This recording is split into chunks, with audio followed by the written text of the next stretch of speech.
Bilang mga ledyonaryo, ang kapangyarihan ng Diyos at ang Espiritu na katatagan at panagsagawa ng aking linggaw ang gawaing apostoliko o naaharap sa pangungutya at pagwawalang bahala.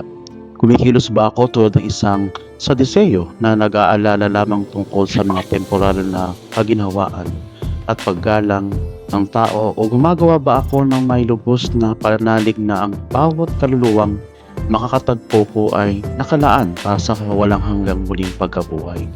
Kaya mga kapwa ko lehiyonario sa Ebanghelyo, ngayon si Jesus ay nagbibigay ng nagpit na saway sa mga Saduceo na dapat isapuso ng bawat lehiyonario.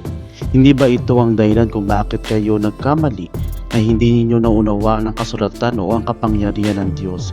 Hindi maiisip ng mga Saduceo isang buhay na higit na nakikita at nahahawakan at nakukun. Kapag lumabas ka sa iyong mga katangaralin sa lingguang ito, huwag tumingin sa mga imposibilidad ni Pao, huwag matakot sa lamig, pagtanggi o pangalit.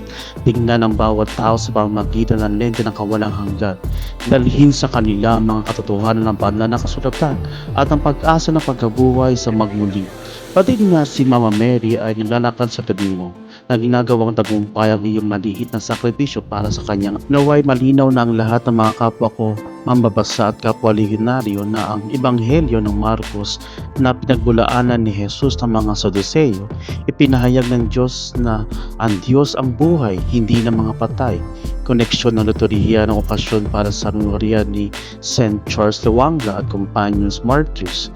Iyan ay nagigiling sa atin ng malinaw na mensahe tungkol sa buhay para sa muling pagkabuhay at ang katapatan hanggang sa kamat. Naway pagpalain ka ng Diyos at ang iyong pamilya at ang lahat ng lehiyonario. Diyan, Ave Maria. Mga lehiyonario, magpatuloy magdiwang.